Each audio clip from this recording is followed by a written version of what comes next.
Sugar scandal की हतमी report के सामने आते ही जहांगीर तरीन अपने हवास खो बैठे। हुकूमत के साथ साथ इदारों पर भी इल्जामात की बौछार कर दी।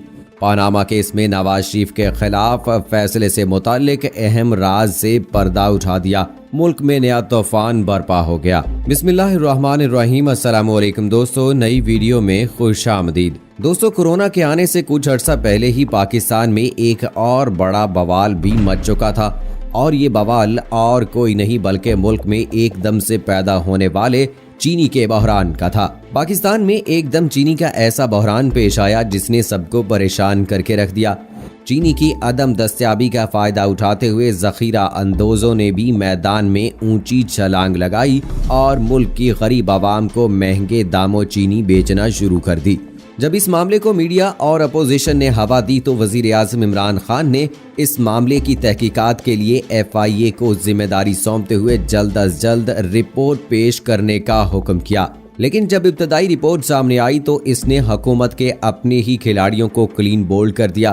रिपोर्ट में हुकूमती बेंच के मुतअद्दिद कारकुनान को इस बहरान का जिम्मेदार ठहराया गया, जिसमें जहांगीर तरीन का नंबर सबसे पहला था। लेकिन खान साहब ने इब्तदाई रिपोर्ट पर इक्तफा न करते हुए इसको फ्रांसिक के लिए भिजवा दिया और कौम से वादा किया कि रिपोर्ट के फ्रांसिक के बाद तमाम जिम्मेदारान को कटहरे में खड़ा किया जाएगा। और दोस्तों, अब आज इमरान खान ने अपने वादे को पूरा करते हुए बिलाखिर चीनी बहरान की हतमी रिपोर्ट को पब्लिक कर दिया है, जिसमें एक बार फिर तहलका खेज इंकशाफात सामने आए हैं। लेकिन जहां इस रिपोर्ट ने मीडिया समेत तमाम हलकों में नई बहस का आगाज कर दिया है, वहीं दूसरी जानिब एक ऐसी खबर सामने आई है जिसने सबको हैरान करके रख दिया है।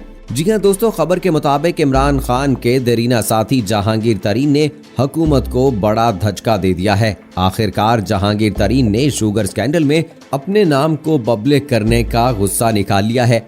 हुकूमत को ऐसा हाथ फेरा कि सब हक्का बक्का रह गए। चीनी स्कैंडल की रिपोर्ट के फौरन बाद ही आखिर जहांगीर तरीन ने ऐसा क्या किया जिसने एक बार फिर पाकिस्तान के सियासी माहौल में तूफान बर्पा कर दिया है। दोस्तों, पूरी दुनिया की तरह पाकिस्तान में भी जहां कोरोना ने अपने कदम मजबूती से जमा रखे हैं, वहीं इस वायरस के पाकिस्तान में आने से पहले ही एक और वायरस भी पाकिस्तान में आ चुका था। लेकिन कोरोना की तरह ये वायरस कोई वबा नहीं बल्कि चीनी का बहरान था। कोरोना के आने से पहले चीनी के बहरान ने मुल्क में ऐसा ताव पकड़ा जिसकी कोई मिसाल नहीं मिलती।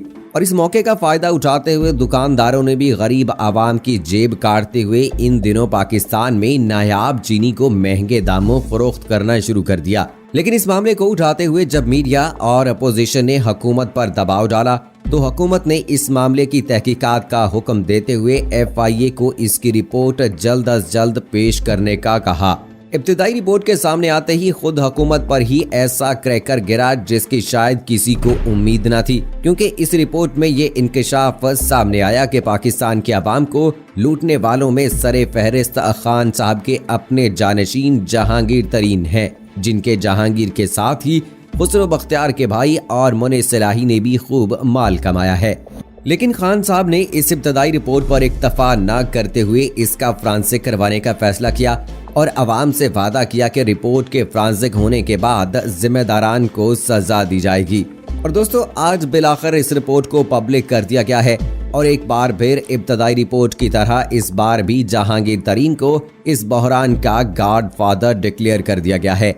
रिपोर्ट के मुताबिक जहांगीर तरीन ने इस मामले को लीड करते हुए दोनों हाथों से आवाम को लूटा है और जहांगीर तरीन, जो कि हमेशा अपने टैक्स अदायगियों समेत किसानों को मुनासिब रकम देने की रट लगाए रखे थे, इस रिपोर्ट ने इनके तमाम दावों पर एक ही बार में पूरी तरह पानी फेर दिया है। रिपोर्ट में जहांगीर तरीन समेत खुसरो बख्तियार, हुमायूं अख्तर और मुने सलाही के हवाले से भी अहम इंकशाफात किए गए हैं और साफ बताया गया है कि किसने अवाम को कितना लूटा और कितना चूना लगाया। लेकिन इस रिपोर्ट के पब्लिक होते ही सामने आने वाले इंकशाफात के बाद तमाम हलकों में एक नई बहस का आगाज हो गया है और पूरे मीडिया समेत अपोजिशन जमातों ने इस रिपोर्ट के मंजरेआम पर आते ही अपनी नजरें हुकूमत की तरफ जमारी हैं कि आखिर हुकूमत अब इसके बाद क्या करेगी। क्या इमरान खान वाकई अपने देरीना साथी जहांगीर तरीन को चक्की में पीसेंगे? दोस्तों, यहाँ आपको बताते चलें कि खान साहब और जहांगीर तरीन का ताल्लुक बहुत पुराना है। जहांगीर तरीन ने पीटीआई को ज्वाइन करते ही एक मरकजी नुमाइंदे की हैसियत हासिल कर ली थी, क्योंकि वो एक बिजनेसमैन है और सियासी तौर पर भी अपना असर और रसूख रखते हैं, इसलिए वो जल्द ही खान साहब के करीब हो गए। 2013 के इलेक्शन में पीटीआई के कैंपेन चलाने की बात हो तो जहांगीर तरीन उस वक्त भी इस मैदान में सबसे आगे रहे, लेकिन तब पार्टी के चंद सीनियर रहनुमाओं से इख्तलाफ की वजह से खान साहब ने इनके नजरिए को तरजीह ना दी, जिसके बायस पीटीआई को इलेक्शन में शिकस्त हुई। जहांगीर तरीन का मानना था कि उन्हें इलेक्शन जीतने के लिए उन लोगों की जरूरत है जो सियासी वाबस्तगी रखते हों, और उनका यही नजरिया पीटीआई को 2018 में होने वाले इलेक्शंस में कामयाब करवा गया। उन्हें इलेक्शन से पहले आजाद उम्मीदवारान को अपने जाती हेलीकॉप्टर में बनी गाला लाने की बात हो या इत्तेहादियों को पीटीआई का साथ देने की बात हो, जहांगीर तरीन ने खान साहब को जितवाने के लिए अपनी पूरी कुव्वत का इस्तेमाल किया। लेकिन इमरान हुकूमत के बनने से कुछ अर्सा पहले ही खान साहब और जहांगीर तरीन के माबैन इख्तलाफात शुरू हो चुके थे। बाद अज़ां दोनों के दरमियान दूरियां इतनी बढ़ने लगीं कि पहले जो खान साहब अपनी जाती जिंदगी के मशवरे भी जहांगीर तरीन से लिया करते थे, अब वही खान साहब कई महीने इनसे बात तक नहीं कर रहे थे।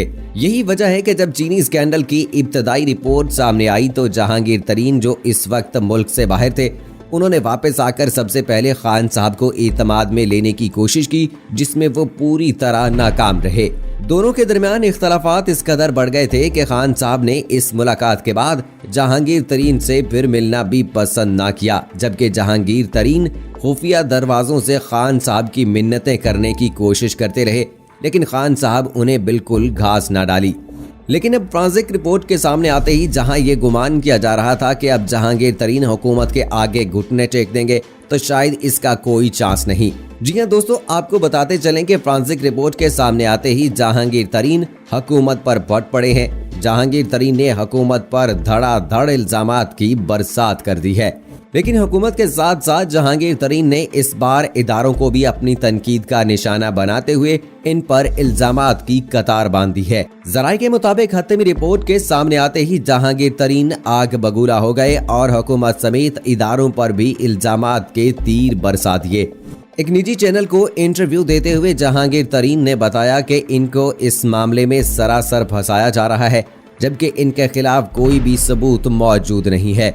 जहांगीर तरीन ने मजीद कहा कि हुकूमत ने आवाम को मामू बनाते हुए तहकीकात की सिमत ही बदल दी।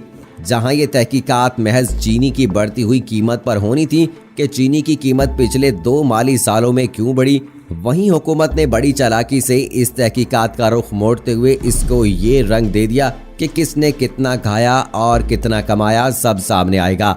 जहांगीर तरीन के इस तहकीकात की शफाफियत को चैलेंज करते हुए कहा कि इस रिपोर्ट में 9 से 10 शुगर मिल्स का फ्रांसक किया गया है, जिसमें से 3 मिल्स मेरी हैं, जबकि शरीफ खानदान और खुसरो बख्तियार की एक मिल शामिल है और ओमनी ग्रुप की कोई मिल इस फ्रांसक में शामिल नहीं।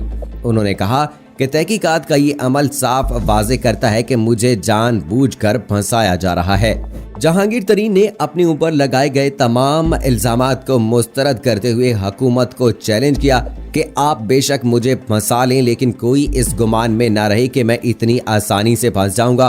उन्होंने साफ अल्फाज में कहा कि मेरे पास तमाम चीजों की लिखत पढ़त मौजूद है, आपकी तमाम तर चालों के बावजूद मैं बेगुनाह ही साबित होऊंगा।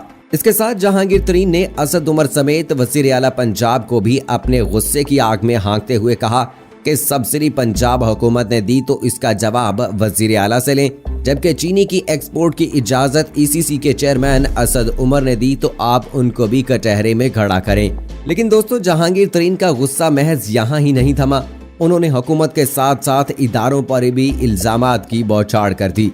जहांगीर तरीन ने एक सवाल के जवाब में बताया कि मैंने अपनी कमाई जाने वाली रकम अपने असासों की बजाय बच्चों के असासों में रखी और महज इस बिना पर मुझे नाअहल कर दिया गया, जो कि मेरी जिंदगी के सबसे बड़े सानहों में से एक है। उन्होंने मजीद कहा कि पनामा केस में मियां नवाज शरीफ के खिलाफ आने वाले फैसले में उस वक्त के चीफ जस्टिस साकिब नसार का भी बड़ा रोल था और वो चूंकि इस केस को हेड कर रहे थे तो वो भी डायरेक्टली इस केस पर असरअंदाज हुए हैं। उन्होंने मजीद कहा कि नवाज शरीफ की नाअहली के बाद से ही ये खबरें गर्दिश करती रही हैं कि अब नवाज शरीफ की नाअहली को बैलेंस करने के लिए इस पार्टी से भी किसी को फारिग किया जाएगा। लेकिन उन्होंने कहा कि आज ये बात सच साबित हो गई कि वाकई मुझे बैलेंस कर दिया गया, और ये बात महज मैं ही नहीं बल्कि पाकिस्तान के मुतअद्दिद मीडिया चैनल्स और अखबारात भी कर रहे हैं।